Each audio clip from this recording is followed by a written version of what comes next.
sois le bienvenu. On se retrouve aujourd'hui pour parler du phénomène de Runge. La dernière fois, on avait construit un polynôme interpolateur de Lagrange, c'est-à-dire que par un certain nombre de points, on arrivait à faire passer une courbe dont on arrivait à trouver une équation polynomiale d'un degré pas trop élevé. Et en fait, ce qu'on se demandait, c'est la qualité de cette interpolation. Alors ici, comme tu vois sur le dessin, je pense que tu vois très bien la courbe que j'aimerais bien représenter. Sauf qu'en fait, le polynôme interpolateur de Lagrange, rien ne me garantit qu'il ne fasse pas ça. Et là, je serais pas très content qu'il fasse ça. Alors la question qu'on va se poser, pour éviter le genre de soubresaut que je viens de dessiner, c'est est-ce que je peux augmenter la qualité de l'interpolation? Et pour ça, il y a deux idées principales. Soit en choisissant les points un peu mieux, c'est-à-dire que je pourrais mettre un point à l'endroit où il y a la bosse pour éviter d'en faire à cet endroit-là, mais ça me garantirait pas vraiment qu'il n'y en ait pas ailleurs. Ou alors, ce que je pourrais faire, c'est choisir beaucoup plus de points.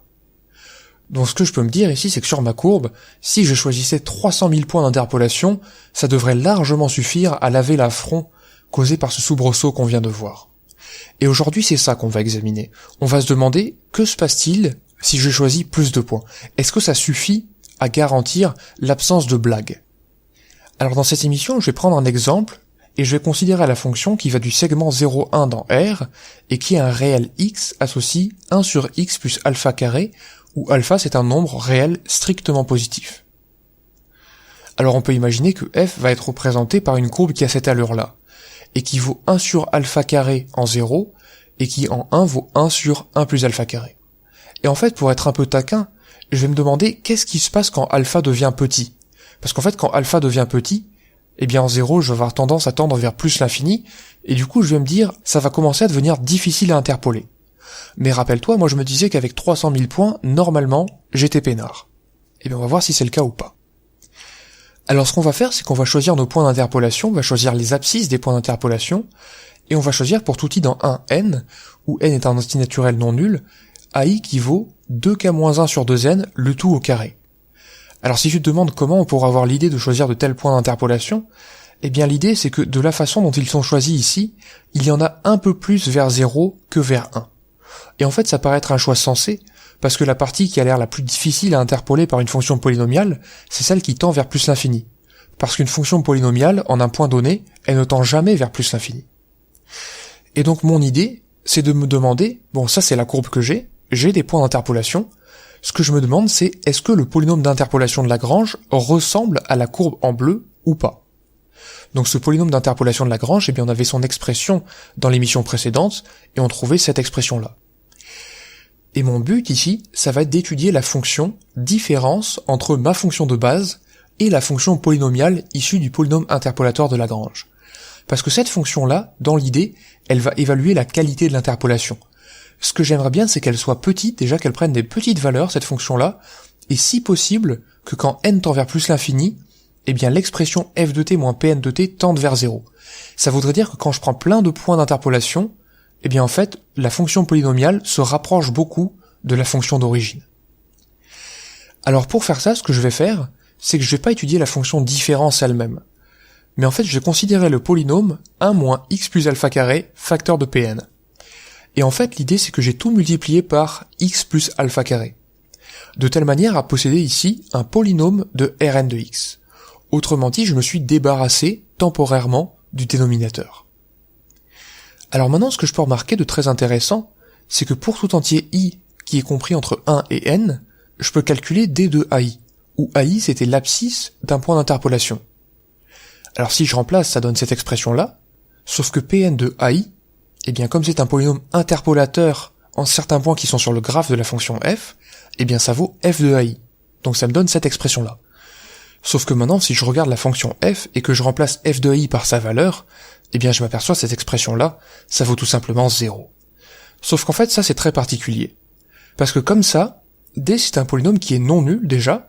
Non nul parce que s'il était nul, ça voudrait dire que f c'est une fonction polynomiale, et c'est vraiment pas le cas, qui va admettre n racines distinctes, qui sont les ai, et qui est de degré O plus n. Et donc ça me permet d'affirmer que d est de degré n. Et encore mieux que je peux l'écrire comme Cn fois le produit des x moins ai, où Cn c'est le coefficient dominant.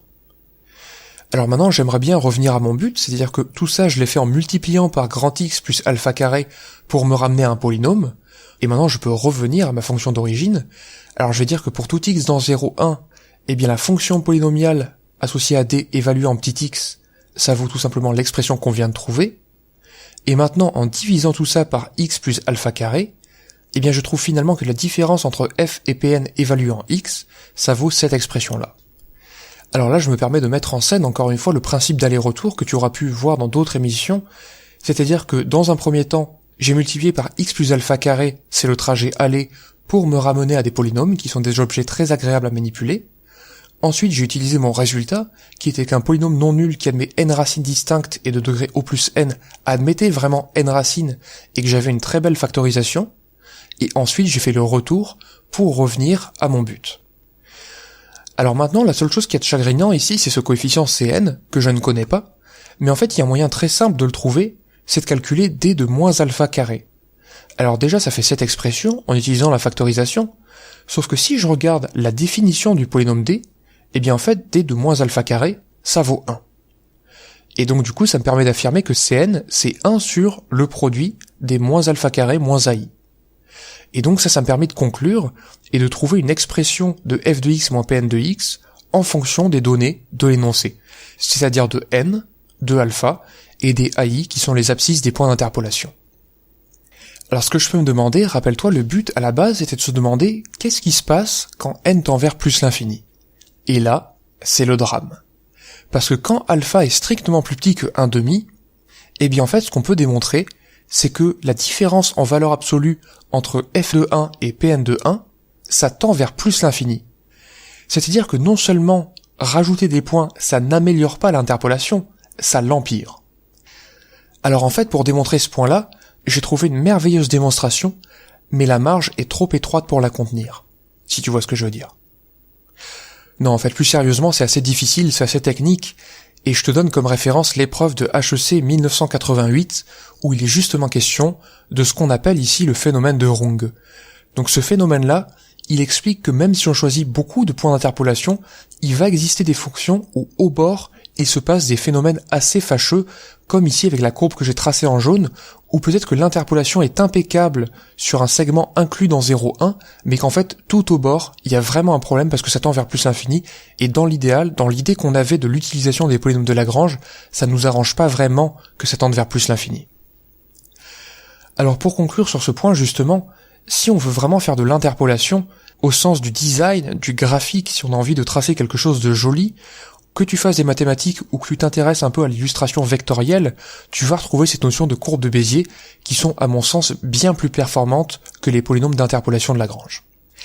Malgré ça, on va continuer cette semaine sur les polynômes d'interpolation de Lagrange parce qu'on peut en trouver plein d'utilités, bien au-delà de tracer des courbes comme on l'entend. En attendant, je te souhaite une excellente journée et je te dis à la prochaine.